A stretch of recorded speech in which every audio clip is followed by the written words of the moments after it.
저희들이 오후 예배와 수예배를 통하여서 요즘 시편에 대하여 깊이 생각을 합니다. 이 시편은 150편의 천년에 걸친 노래를 모은 시편집입니다.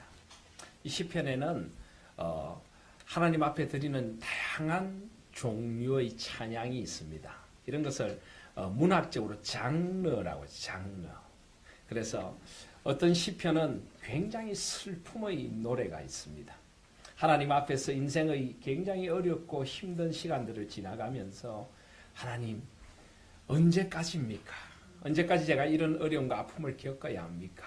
라고 하면서 하나님 앞에서 슬픔의 자리에 탄식하며 하나님 앞에 슬픈 호소를 드리는 그런 애가 탄식시라고 하는 그런 시들이 있습니다. 또 그런가 하면은 하나님 앞에 지혜를 가지고 하나님 앞에서 지혜로운 자로 살아가라고 권면하는 지혜의 시라고 하는 것도 있습니다. 우리가 시편 1편이나 2편이 그런 지혜를 우리에게 가르쳐 줍니다. 또 지난주일 오후에 우리가 묵상한 시편 90편도 우리에게 우리날 계수함의 지혜로운 마음을 얻게 하소서, 참된 인생의 지혜가 무엇인가를 가르쳐주는 그런 시도 있습니다. 또 그런가 하면은 하나님 앞에 감사하는 시도 있습니다. 여호와께 감사하라. 가슴 벅찬 감사의 마음을 하나님 앞에 가지고 나와서 감사할 수밖에 없는 이유들을 노래하면서 우리를 감사의 자리로 초청하는 그런 감사의 시도 있습니다. 또 여호와가 우리의 왕이시다. 역사의 왕으로 주인으로 나타나신 그분을 찬양하는 여호와의 왕되심을 찬양하고 역사의 주되심을 찬양하는 그런 시들도 있습니다.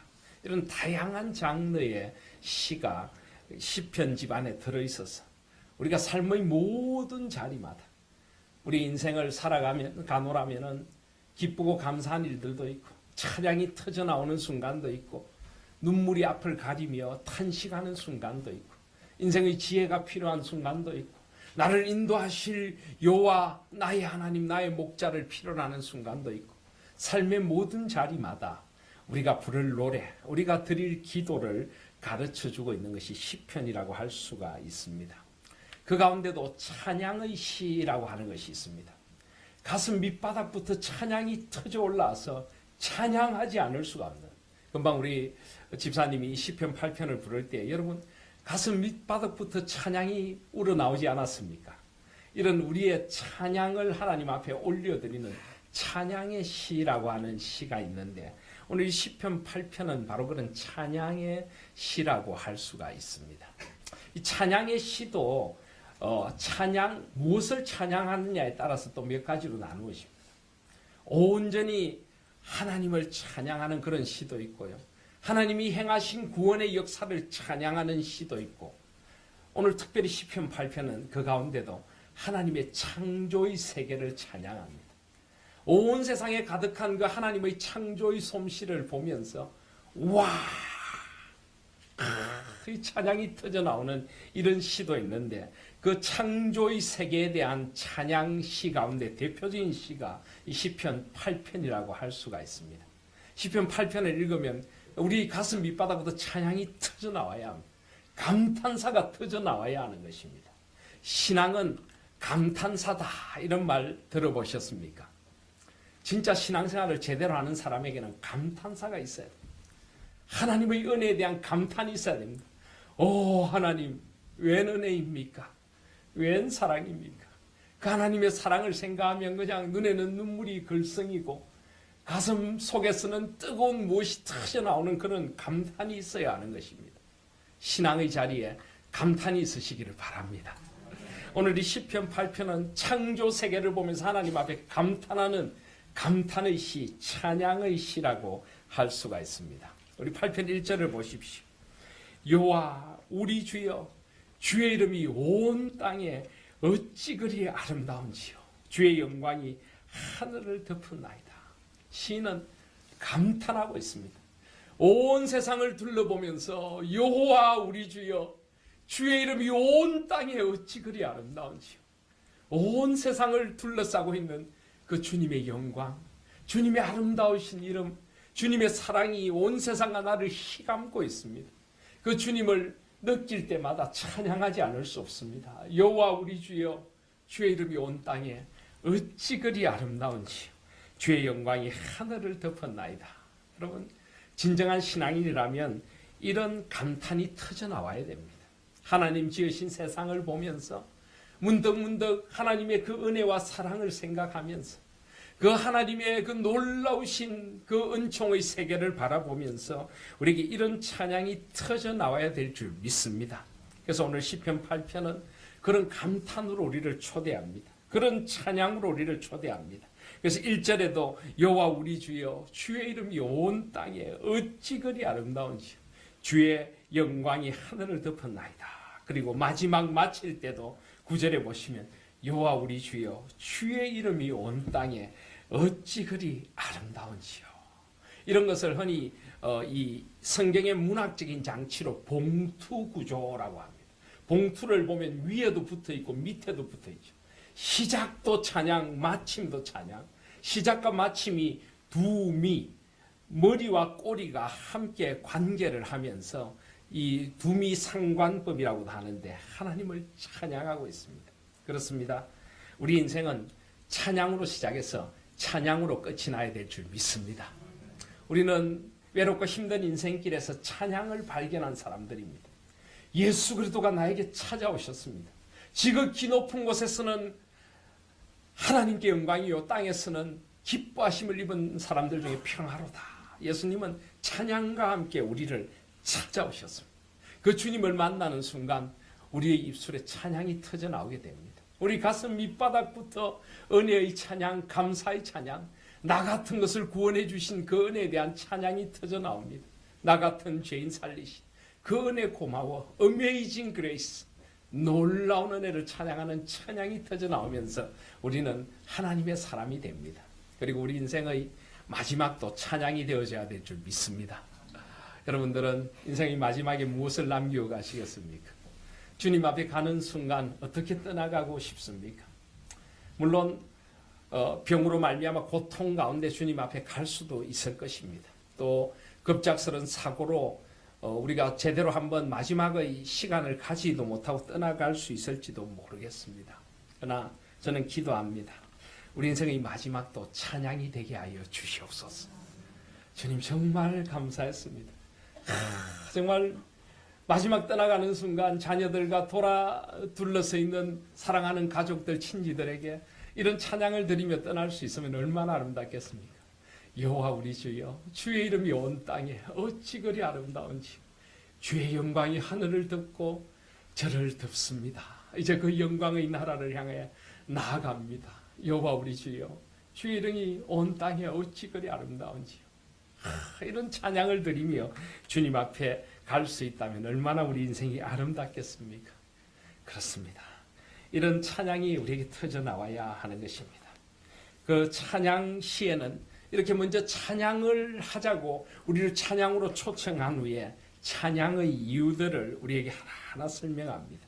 2절에 우리가 찬양해야 할 이유가 있습니다. 2절을 보시면 주의 대적으로 말미암아 어린아이들과 젖먹이들의 입으로 권능을 세우시며 이는 원수들과 보복자들을 잠잠하게 하려 하심이니이다. 오늘 이 찬양시는 조금 독특합니다. 이 찬양시에 이런 말이 잘 안 나옵니다. 왼수들, 보복자들, 이런 건 주로 탄식시에 나옵니다. 슬픔의 시. 나를 너무나 괴롭히는 왼수들이 있습니다. 나를 힘들게 하는 악한 이들이 있습니다. 주님 언제까지입니까? 어떻게 해야 합니까? 이 부르짖는 탄식의 시에 나오는데 찬양의 시에 웬 왼수가 나올까요? 웬 보복자가 나옵니까? 근데 가만히 보시면 2절은 찬양하는 사람과 찬양을 잃어버린 사람을 대조하고 있습니다. 어떤 사람이 찬양합니까? 주의 대적으로 말미암아 어린아이들과 젖먹이들의 입으로 권능을 세우시며, 어린아이들과 젖먹이들은 하나님을 찬양하는데 이 세상의 왼수들, 보복자들, 대적들은 하나님을 찬양할 줄 모른다는 것입니다. 어린아이들은 어떤 사람들입니까? 겸손한 사람입니다. 겸손한 사람. 어떤 사람이 찬양할 수 있습니까? 겸손해야 찬양할 수 있습니다. 순수해야 찬양할 수 있는 것입니다. 온갖 세상의 악에 물들어 있으면 찬양이 나올 수 없습니다. 교만한 마음에 찬양이 깃들 수가 없는 것입니다. 순전한 마음으로 세상을 하나님의 은혜의 눈으로 바라봐야 찬양이 터져나옵니다. 나같이 자격 없는 자에게, 젖먹이 어린아이 같은 나에게 웬 은혜를 베풀어 주셨습니까? 웬 사랑을 베풀어 주셨습니까? 이 은혜를 깨달을 때 찬양이 터져나오는 줄 믿습니다. 여러분 찬양하고 싶으십니까? 어린아이 같은 순수함으로 돌아가시길 바랍니다. 겸손한 마음으로 주님 앞에 서보십시오. 받을 자격 없는 나에게 베풀으신 은혜, 나 같은 죄인을 구하시려고 예수 그리스도께서 십자가를 지시고 그 부활의 생명을 향해 나아가기 위하여 그 고난과 아픔을 다 겪으시고 죽음의 자리에 내동댕이 쳐지셔서 하늘과 땅 사이에 홀로 달리셔서 그 어둠 가운데 엘리 엘리 라마 사박타니 나의 하나님 어찌하여 나를 버리셨나이까. 내가 그 절규를 하지 않게 하려고 나를 구원해 주신 그 주님의 은혜를 우리가 잊지 않을 때 찬양이 터져나오는 것입니다. 받을 자격 없는 나에게 베풀어 주신 은혜, 이 온 세상을 나에게 하나님의 축복의 선물로 주셔서 온 세상이 하나님의 은혜를 찬양하게 하시는 그 은혜, 그 은혜를 깨달을 때 찬양이 터져나올 줄 믿습니다. 원수들과 보복자들, 주의 대적들, 교만한 사람들은 찬양할 수 없습니다. 그들은 잠잠하게 될 것입니다. 결국 그 모든 악의 나라는 무너지고 하나님의 진리의 나라가 설 것을 믿습니다.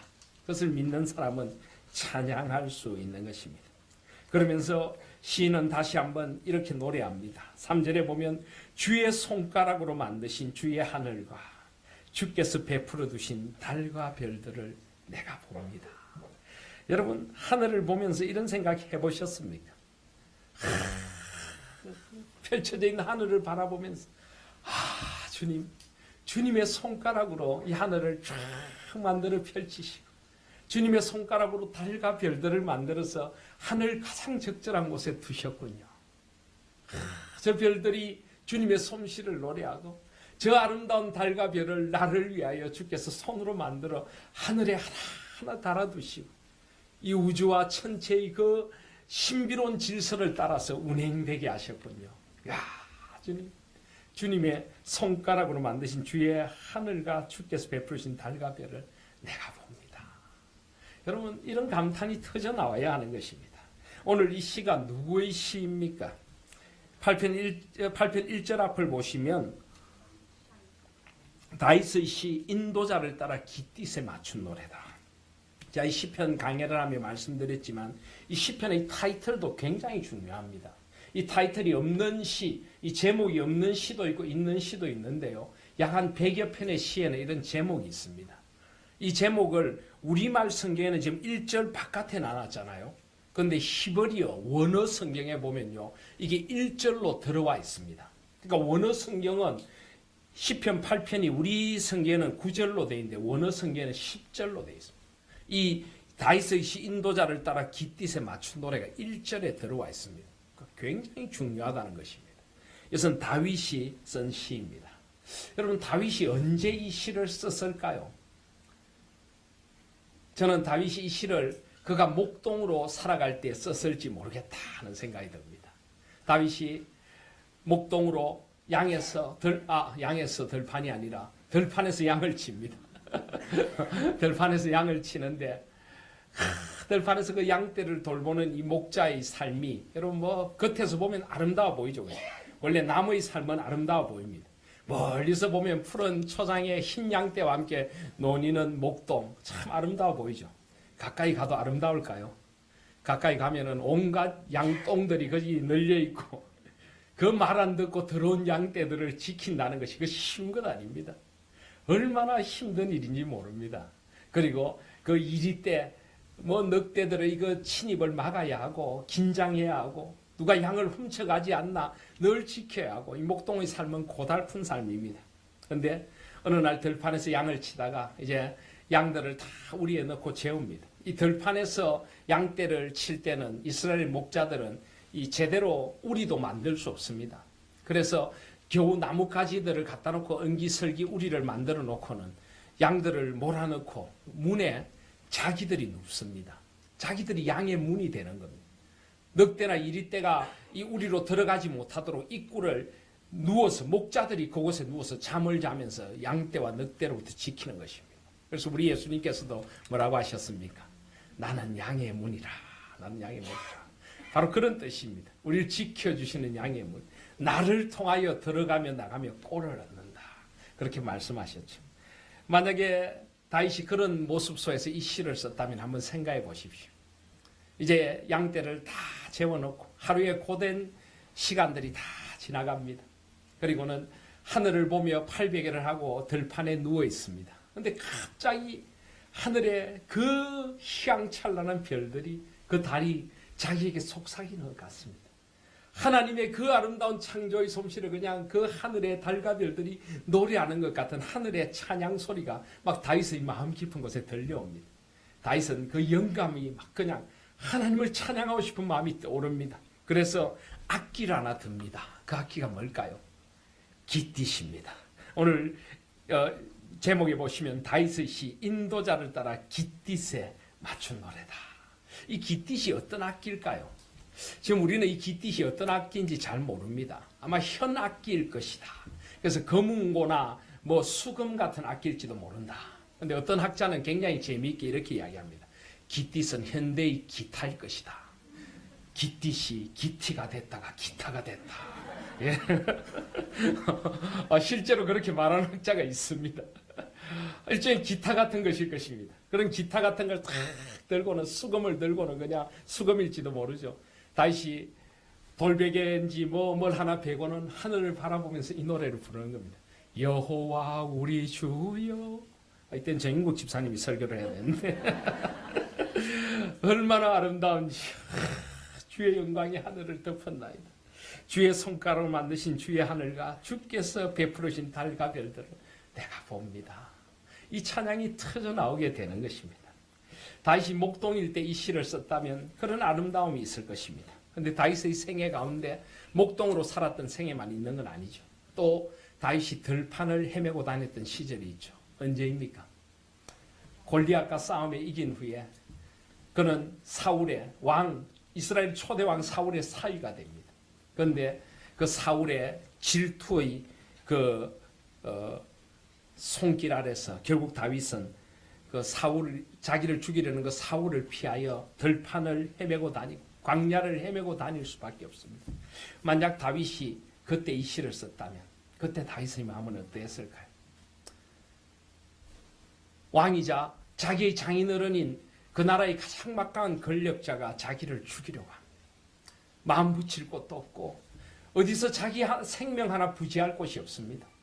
오늘도 광야를 이리저리 헤매고 다니다가 어디 조금 안전한 듯한 곳에 도달해서 누워서 하늘을 보며 서러운 밤을 보냅니다. 그런데 하늘에 달과 별들을 쫙 쳐다보는데 그 달과 별들이 속삭이는 것 같습니다. 다윗에게 하나님이 속삭입니다. 걱정하지 마. 이 달과 별들도 내가 만들었고 이 온 세상도 내가 만들었어. 나의 손길이 너를 지켜줄게. 나의 그 손길이 너를 만들었고 하나님의 형상으로 하나님의 기름 부은 이스라엘의 지도자로 내가 너를 세웠으니 지켜줄게. 그때 다윗이 찬양을 하는 겁니다. 주의 손가락으로 만드신 주의 하늘과 주께서 베풀으신 달과 별들을 보니 5절에 사람이 무엇이기에 주께서 그를 생각하시며 인자가 무엇이기에 주께서 그를 돌보시나이까. 아멘. 주님이 그 온 세상을 만드신 그분이 그 손으로 나를 돌보십니다. 여기 보면은 사람이 무엇이기에 라고 하는데 여기 사람이라고 하는 것은 원래 원어로 보면은 에노쉬라고 되어 있어요. 에노쉬. 에노쉬 이러면 어떤 기분이 드십니까?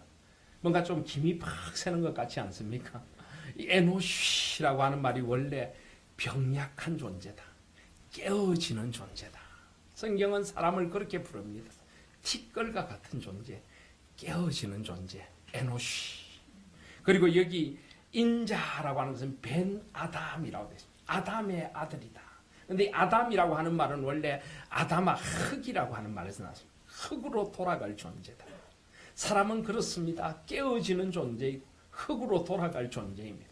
근데 그런 그를 하나님이 돌봐주십니다. 사람이 무엇이기에 주께서 그를 생각하시고 인자가 무엇이기에 주께서 그를 돌보시나이까. 아멘. 여러분, 찬양이 터져 나와야 되지 않습니까? 하나님 베푸신 그 은혜가 가슴 시리도록 점이 옵니다. 주여, 웬 은혜입니까? 나를 그래도 사랑하시고 나를 그래도 돌보시는 하나님의 은혜야. 여호와 우리 주여, 주의 이름이 온 땅에 어찌 그리 아름다운지요. 주님은 이 찬양이 터져 나오도록 하시는 분이십니다. 그래서 5절에 보면 그를 하나님보다 조금 못하게 하시고 영화와 존귀로 간을 씌우셨나이다. 여기 하나님보다 조금 못하게 하시고 라고 하는데, 옛날 우리 개역 한글 성경에는 어떻게 되어 있는지 기억나십니까? 여기 5절에 보시면 하나님 앞에 일이라고 해서 각주가 붙어 있죠. 각주에 어떻게 되어 있습니까? 또는 천사. 실제로 옛날 개역 한글 성경에는 저를 천사보다 조금 못하게 하시고 이렇게 되어 있었습니다. 그런데 우리 개역 개정 성경에는 하나님이라고 되어 있습니다. 뭐가 맞을까요? 개역 개정 성경 이게 맞습니다. 엘로힘이라고 하나님이라고 되어 있습니다. 그런데 왜 옛날에는 천사보다 조금 못하게 하시고라고 번역했을까요? 이 성경을 번역하는 사람들이 보니까 이게 너무 건방진 겁니다. 인간이 도대체 뭔데 하나님보다 조금 못하다. 너무 이게 하나님 앞에 좀 외람된 것 같다는 생각이 들었습니다. 그래서 구약 성경을 제일 먼저, 히브리어 성경을 제일 먼저 번역한 성경이 70인경이라고 해서 그리스 시대에 그 그리스 헬라어로 번역한 성경이 있습니다. 주님 오시기 한 200년 전에. 근데 그때 이 성경을 번역할 때에 이 엘로힘이 원래는 하나님인데 천상의 존재다. 천사들이라고 번역을 하기 시작했습니다. 그 뒤에 뭐 라틴어 성경이나 영어 킹 제임스 버전이라고 하는 흠정역 성경에까지 전부 다 천사들로 번역을 했어요. 그래서 우리 개역 한글이 들어올 때도 우리 개역 한글에서도 그대로 천사들로 번역을 했어요. 그런데 이 요즘 성경을 번역한 사람들이 원어를 쫙 보니까 이게 천사가 아닌 거예요. 하나님, 엘로힘, 하나님인 거예요. 그리고 그 사람들이 그렇게 번역한 데는 하나님보다 조금 못하다는 게 너무 건방지다고 생각했는데 그게 아니죠. 하나님은 그런 분이십니다. 하나님은 저 하늘에 계시고 우리는 땅에 있고 우리가 하나님과 감히 비교도 할 수 없는 존재이지만은 그러나 하나님은 우리를 하나님의 형상대로 만들어 주셨습니다. 이게 진정한 겸손입니다. 진정한 겸손은 이런 것입니다. 진정한 겸손은 나는 자격이 없는데 하나님께서 나에게 은혜를 베풀어 주셨습니다. 나는 천사보다도 더 못한 존재라고 생각하는데 하나님은 그게 아니고 하나님보다 조금 못한 존재로 우리를 창조해 주셨습니다. 이것이 하나님이 우리를 만들어 주신 손길이고 하나님의 마음입니다. 받을 자격 없는 나를 하나님보다 조금 못하게 창조해 주신 하나님의 은혜. 이것이 은혜인 것입니다.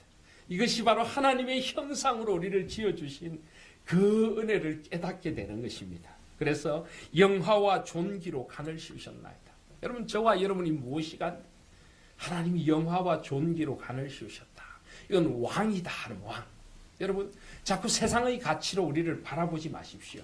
세상에서는 우리를 별 볼 일 없는 존재라고 할지 모릅니다. 세상에 출세하고 성공한 사람들 사이에서 이름도 없는 존재라고 생각할지 모르겠습니다. 그러나 하나님은 절대 우리를 그렇게 보지 않으십니다. 하나님은 우리가 가진 세상의 조건, 세상이 생각하는 출세와 성공, 그런 것으로 우리를 절대 보지 않으십니다. 믿으십니까? 하나님은 우리 자체를 소중하게 여기시고 하나님보다 조금 못하게 만드시고 우리를 예수 그리스도의 보배로운 피로 값주고 사셔서 우리를 영화롭고 존귀한 존재라고 만들어 주신 것입니다. 영화롭고 존귀한 존재가 저와 여러분입니다. 오늘 집에 가시면 아내에게 고백하십시오. 내 살 중의 살이요 뼈 중의 뼈요 영화롭고 존귀한 존재시군요. 이렇게 대답하시길 바랍니다. 아내들도 남편에게 그렇게 말하십시오. 하나님께서 영화롭고 존귀하게 해주신 내 남편이시오. 그렇게 서로를 존중해 주실 수 있기를 바랍니다. 우리 자녀들도 그렇게 보시길 바랍니다. 우리 자녀들이 세상의 경쟁 속에서 꼭 이겨야만 훌륭한 아이들이 아닙니다. 하나님이 그렇게 우리 아이들을 만들어 주셨어요. 하나님보다 조금 못하게 하시고 천사보다 훨씬 더 소중한 존재로 지어주시고 우리를 영화와 존귀로 관을 씌우신 그것이 우리고 우리 자녀들인 것입니다. 그렇게 사람들을 보실 수 있기를 바랍니다. 그런데 하나님께서 우리를 영화와 존귀로 관을 씌우신 데는 두 가지 목적이 있습니다. 첫 번째는 우리 존재 자체를 소중하게 여기는 것입니다. 우리가 이 모습 이대로 하나님은 우리가 소중한 것입니다. 근데 두 번째 이유는 그러하기에 우리에게 소중한 사명과 소명을 주십니다. 하나님께서 우리에게 기대하시는 일이 있습니다. 그것이 무엇입니까? 6절과 7절과 8절입니다. 하나님께서 우리에게 영화와 존귀로 관을 씌우신 이유 두 번째는 주의 손으로 만드신 것을 다스리게 하시고 만물을 그의 발 아래 두셨으며 그 모든 소와 양과 들짐승이며 공중의 새와 바다의 물고기와 바닷길에 다니는 것, 이 모든 것을 다스려 지키게 하자. 바로 창세기 1장 2장이죠. 하나님께서 그것을 위하여 우리를 하나님의 형상대로 창조해 주시고 하나님보다 조금 못하게 창조해 주시고 영화와 존귀로 관을 씌우셔서 우리를 통하여 하나님의 일을 하시기를 원하시고 여기에 우리의 찬양의 또 다른 이유가 있습니다. 저와 여러분이 무엇이기에 하나님께서 우리를 하나님 나라의 동력자로 불러주셨습니다. 저와 여러분을 통하여 하나님이 지으신 이 아름다운 세상을 돌보게 하십니다. 이게 우리에게 주신 하나님의 축복이고 이것이 복주어 우리를 하나님의 나라에 쓰시고자 하는 하나님의 복인 줄 믿습니다. 감사하시길 바랍니다. 그리고 이 소명과 사명을 잃어버리지 말고 이 세상을 살아가실 수 있는 저와 여러분들이 되시기를 소원합니다.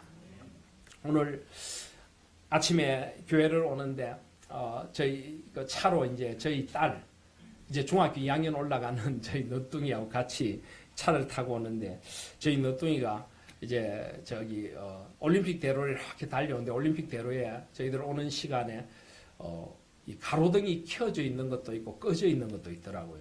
그러니까 저희 아이가 묻는 거예요. 아빠 왜 가로등이 어떤 건 켜져 있고 어떤 건 꺼져 있어요? 그러길래 제가 아빠 생각인데 저 가로등이 크게 이렇게 이제 불이 켜졌다 꺼졌다는 게 타이머, 시간이 되면 켜졌다 꺼졌다는 게 있고 빛을 감지해서 켜졌다 꺼졌다는 게 있는데 아마 여기 있는 가로등은 빛을 감지해서 그런 것 같아. 그래서 오늘 아침에 좀 날이 흐리니까 어떤 부분에는 이렇게 그림자가 져서 어두워 보이니까 켜져 있고 어떤 데는 좀 밝으니까 꺼져 있고 아마 그런 것 같아. 이러니까 저희 아이가 갑자기 가로등끼리 의견 불일치가 일어났네요. 그러더라고요.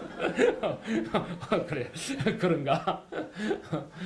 그렇게 한바탕 웃었습니다. 그러면서 저희 아이가 하는 말이, 야, 아빠, 이 도로 하나 만드는 것도 쉽지 않겠어요. 이 가로등이나 모든 저런 걸 다 이렇게 조화롭게 만들어야 되니까 이게 보통 어려운 게 아니겠어요. 이렇게 이야기를 하는 게. 제가 그렇게 대답했습니다. 그렇지. 그런데 이런 것들을 하나님께서 만들 수 있도록 우리에게 창의력과 지혜를 주시고 그 지혜를 통하여 이런 도로도 만들고 이런 가로등도 만들고 쫙 만들었을 때 그 성취의 기쁨을 너는 아니. 하나님께 주신 지혜로 이것들을 만들어서 내가 만든 도로에 차들이 다니고 사람들이 편리하게 다니고 하나님께서 만든 세상을 질서정연하게 아름답게 만들었을 때 그 가슴 벅찬 기쁨 하나님께서 바로 그것을 하라고 우리를 이 땅에 보내주신 것이야. 제가 그랬습니다. 그럴 때 저희 딸이 아멘. 제 아내도 아멘. 부모 자식 간의 대화가 맞는지 모르겠습니다만 그러면서 제가 이 시편 8편을 생각했습니다. 하나님께서 영화와 존귀로 관을 씌우시고 주의 손으로 만드신 것을 다스리게 하시고 만물을 그의 발 아래 두셔서 그 모든 소와 양과 들짐승 공중의 새와 바다의 물고기와 바닷길에 다니는 모든 그것을 통해서 하나님의 그 아름다운 창조의 영광을 드러내도록 하라. 제가 여러분이 이것을 위해 부름받은 것입니다. 지금 우리가 21세기로 살아가는 이유도 바로 이것입니다. 여전히 시편 8편은 우리의 노래입니다. 여전히 하나님이 지으신 세상은 참으로 아름답습니다. 우리 영혼이 어두워지고 우리 눈이 세상 속에 갇혀 있기 때문이지 눈을 들어 하나님의 창조의 세계를 보면 이 창조의 세계는 너무나 아름다운 줄 믿습니다. 이 찬양이 우리 가운데 회복되는 한 해가 되십시다. 이게 바로 부흥이고 이게 바로 제가 창세기를 강의하는 이유입니다. 여호와 우리 주여, 주의 이름이 온 땅에 어찌 그리 아름다운지요. 아멘. 그런 아름다움이 우리 가운데 차고 넘치고 어린아이들과 전무이 같은 마음으로 주님의 은혜의 손길을 찬양하고 주의 손가락으로 만들어 두신 하늘과 별들을 바라보며 사람이 무엇이간데 주께서 그를 생각하시며 인자가 무엇이겠는데 주께서 그를 돌보시나이까. 삶의 자리자리마다 이런 찬양이 차고 넘칠 수 있기를 소원합니다. 하나님께서 우리를 하나님보다 조금 못하게 하시고 영화와 존귀로 관을 씌워주셔서 우리가 그렇게 소중한 존재입니다. 그리고 우리에게 하나님께서 가지신 기대가 있습니다. 온 땅에 주의 손으로 만드신 모든 것들을 나의 삶의 자리마다 지키고 보존하고, 그래서 우리의 직업은 결코 돈을 위한 것이 아닙니다. 먹고 살기 위한 생계를 위한 것이 아닙니다. 우리는 하나님의 정원을 가꾸는 정원직입니다. 그래서 전에도 한번 그런 말씀을 드렸죠. 미국의 유명한 그 흑인 인권 운동가가 됐던 마르틴 루터 킹 목사님이 어느 날 길거리를 지나가는데 그 흑인 노동자가 길거리 청소를 하면서 막 짜증을 내더라는 거죠. 나는 왜 이런 일을 해야 되는가? 나는 왜 흑인으로 태어나서 이렇게 비참하게 살아야 되는가? 그래서 막 빗자루를 집어던지고 쓰레기통을 발로 차고 쓰레기통을 뒤엎는 것을 보면서 마르틴 루터 킹 목사님이 가까이 다가서 이렇게 말했다죠. 형제요, 형제는 왜 지금 하나님께서 지으신 이 아름다운 창조의 동산의 한 모퉁이를 돌보고 있다는 거룩한 자부심을 가질 수 없는가? 하나님이 나에게 주신 이 사명의 땅을 아름답게 가꾸어서 하나님의 마음에 기쁨을 주고 사람들의 마음에 기쁨을 주는 그 거룩한 소명으로 부름받았다는 왜 그런 거룩한 자부심을 가질 수 없는가? 마르틴 루터 킹 목사님은 흑인들의 차별에 대하여 가감하게 대항해서 백인들과 싸우다가 결국은 백인의 손에 비참하게 저격을 당해서 죽어갔습니다. 그렇지만 그는 무조건 저항하고 반항하고 싸우는 사람이 아니었습니다. 하나님의 그 아름다움에 매료되어서 하나님의 그 아름다우심을 찬양하며 온 세상이 함께 하나님의 나라를 꿈꾸는 그 아름다운 세상을 꿈꾸며 하나님의 뜻을 전하다가 그는 천국으로 가게 됐던 사람입니다. 사랑하신 여러분, 우리의 삶의 자리에도 그런 거룩한 자부심이 있기를 소원합니다. 내가 무슨 일을 하든지 가정을 돌보며 자녀를 키우며 내가 세상 보기에 험한 일을 할지 몰라도 하나님이 나에게 맡겨주신 일이라면 그 일에 영화와 존귀로 관시어 주실 줄 믿습니다. 그 일을 잘할 때 하나님 앞에 칭찬 듣게 될 줄 믿습니다. 착하고 충성된 종아.